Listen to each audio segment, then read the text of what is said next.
এরপরে প্রশ্ন হলো, কোনো ওযর ছাড়া মৃতদেহ অ্যাম্বুলেন্সে রেখে জানাজার নামাজ আদায় করা কি সহিহ হবে? উত্তর হলো, কোনো ওযর ছাড়া মৃতদেহকে, লাশকে অ্যাম্বুলেন্সে রেখে জানাজা পড়াটা সহিহ হবে না। জানাজা পড়ার জন্য লাশকে নিচে রাখতে হবে, সেটা মাটিতে রাখা হোক কিংবা কোনো খাটিয়াতে রাখা হোক। খাটিয়াতে রাখা হলেও সেটা নিচে রাখারই শামিল হবে।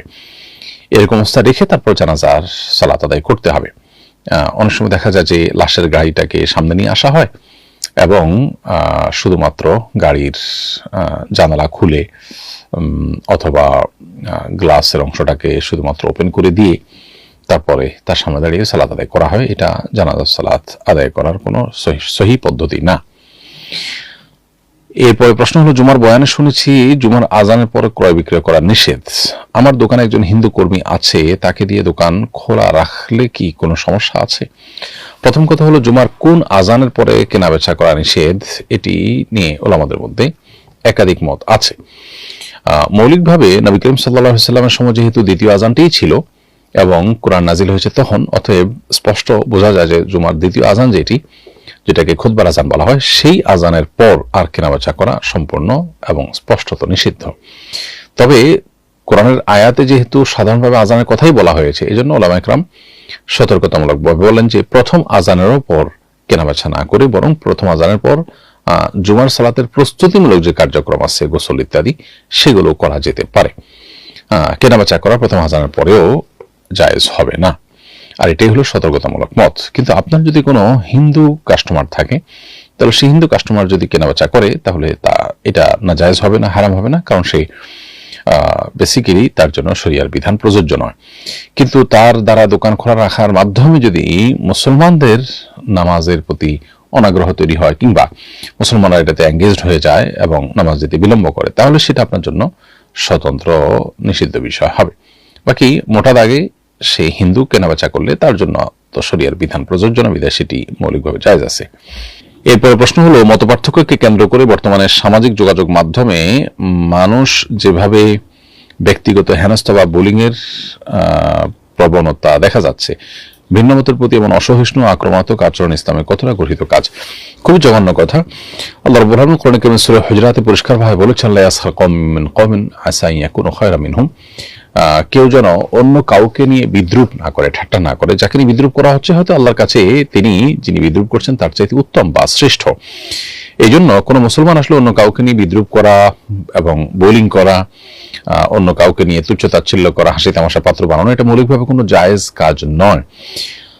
কেউ অন্যায় কাজ করছে, আপনি তার বিরুদ্ধে আচরণ করেন, গঠনমূলক সমালোচনা করেন, সেটাকে ইসলাম জায়েজ করেছে। কিন্তু এভাবে মানুষকে নিয়ে ইস্তেহজা করা, বিদ্রুপ করা, বোলিং করা, এটা মোটেও শরিয়া দৃষ্টিকোণ থেকে জায়েজ কোনো কাজ নয়। এজন্য ট্রল করার এই আচরণ ইমানদারের সাথে সঙ্গতিপূর্ণ, মানানসইপূর্ণ কোনো আচরণ নয়।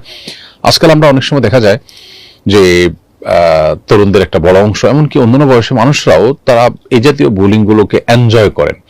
আমাদের দিনী চেতনা লোপ পেয়ে যাওয়ার ফলে আমাদের মধ্যে এই মানসিকতা তৈরি হয়েছে, যেখান থেকে আমাদের বেরিয়ে আসার চেষ্টা করা উচিত। আমি কারোর ইজ্জত সম্মান নিয়ে ছিনিমিনি খেলতে পারি না।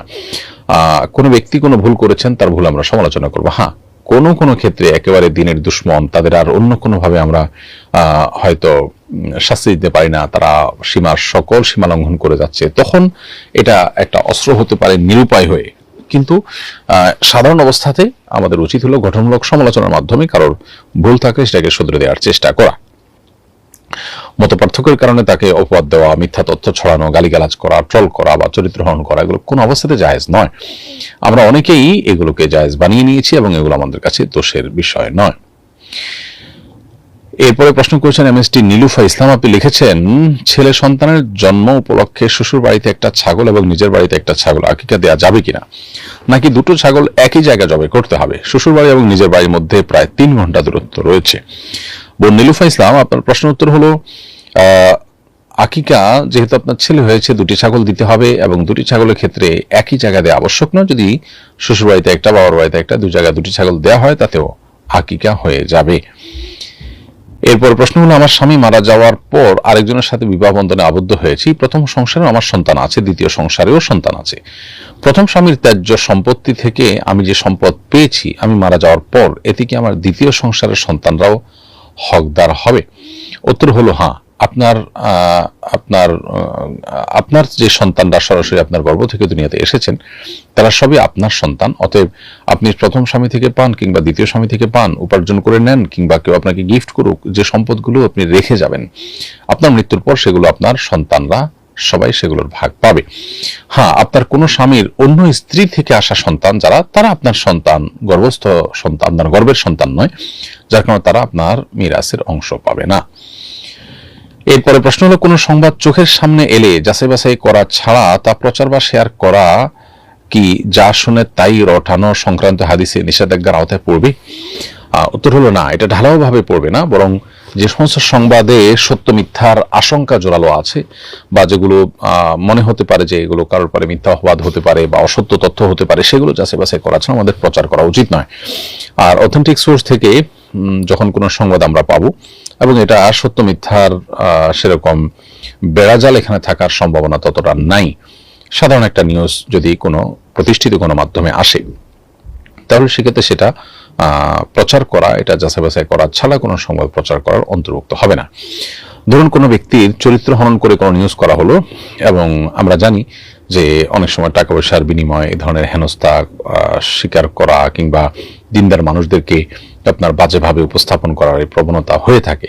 তো এই জাতীয় নিউজগুলোকে আমাদের যাচাই বাছাই করে তারপরে প্রচার করতে হবে, কারণ আল্লাহ তাআলা কোরআনে কারীমে বলেছেন যে ইনজা আকুম ফাসিকুম বিনাবাইন ফাতাবায়ানু, কোনো ফাসিক যদি কোনো সংবাদ দেয় এরকম, তাহলে সেটাকে তোমরা যাচাই বাছাই করবে, কারণ সেটা প্রচার করার পর হতে পারে তোমরা বিপদগ্রস্ত হবে, কারণ অসত্য কোনো কিছু যাচাই করে তোমরা বিপদে পড়তে পারো। এই জন্য যেটা সত্যাসত্যের আশঙ্কা আছে এবং সেখানে নানান কন্ট্রোভার্সি বা নানান ইস্যু থাকতে পারে বলে মনে হয়, সেগুলো যাচাই বাছাই করতে হবে। এছাড়া সাধারণ সংবাদ প্রতিষ্ঠিত গণমাধ্যমে আসলে সেটি প্রচার করতে আলাদা করে যাচাই বাছাই করা আবশ্যক নয়।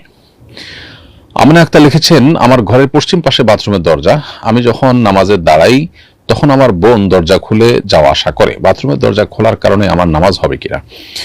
উত্তর হলো যে নামাজ হয়ে যাবে, তবে আপনার ঠিক সামনে দিয়ে যদি অতিক্রম করার প্রয়োজন হয় তাহলে সেক্ষেত্রে আপনি হয় সূত্রা জাতীয় কিছু দিয়ে দিবেন সামনে, যাতে করে তার বাহির দিয়ে আসা যাওয়া করে, আর না হয় আপনি এমনভাবে দাঁড়াবেন যে আপনার সামনের অংশটা দিয়ে সরাসরি তার হাঁটাহাঁটি না হয়, সাইড দিয়ে হাঁটাহাঁটি করলে আপনার নামাজে অসুবিধা নেই, তবে মনোযোগ আপনি ধরে রাখার চেষ্টা করবেন। এরপরে প্রশ্ন করেছেন ঈশিতা হাসান, আপনি লিখেছেন, আমার একটি শিশু সন্তান আছে, জন্মের পর তাকে দেখতে এসে আত্মীয় স্বজনরা টাকা দিয়েছিল, সেসব টাকা আমি খরচ করে ফেলেছি, এটা আমার জন্য জায়েজ কি না? এটার প্রকৃত মালিক কে? বনুশিতা হাসান, এর উত্তর হলো যে শিশু যে সমস্ত গিফট পায় সেগুলোর মালিক শিশু। যদি শিশুর অভিভাবক তথা বাবা মা তারা অভাবী হন, তাহলে সেক্ষেত্রে শিশুর যে গিফটের টাকা বা সম্পদ যেগুলো সে পেয়েছে সেগুলো থেকে শিশুর জন্য খরচ করতে পারেন, অর্থাৎ শিশুর জন্য যা খরচ করলেন সেটা নিজেরা কাটাকাটি করলেন। ধরুন আপনি 20,000 টাকা হাদিয়া পেয়েছেন বা 50,000 টাকার জিনিসপত্র উপহার পেয়েছেন, আপনি শিশুর জন্য এর চেয়ে বেশি খরচ ইতিমধ্যে করেছেন, তাহলে আপনি এটা রেখে দিতে পারেন যদি আপনি গরিব হন, অভাবী হন। আর সেটা যদি না হয় তাহলে সেক্ষেত্রে শিশুর সেই টাকা বা উপহার সেটা আপনার জন্য রাখা জায়েজ নাই, বরং সেটা আপনি রেখে দিবেন, শিশু বড় হলে তাকে তার সম্পদ বুঝিয়ে দিবেন। আর যদি তার এটা আপনি খরচ করে ফেলেন তাহলে সেক্ষেত্রে এটা ঋণ হিসাবে বিবেচিত হবে এবং পরবর্তীতে শিশুকে ঠিক যে পরিমাণ খরচ করেছেন সে পরিমাণ টাকা ফেরত দিতে হবে। ইসলামে এই লেনদেনের বিষয়গুলোকে একেবারে স্পষ্ট অবস্থান আমাদেরকে নিতে বলে। বাবা এবং সন্তান আমরা তো সবাই এক, এরকম মনে করে যে যার সম্পদের উপর যা ইচ্ছা তা খুশি করবার কোনো সুযোগ কিন্তু নেই।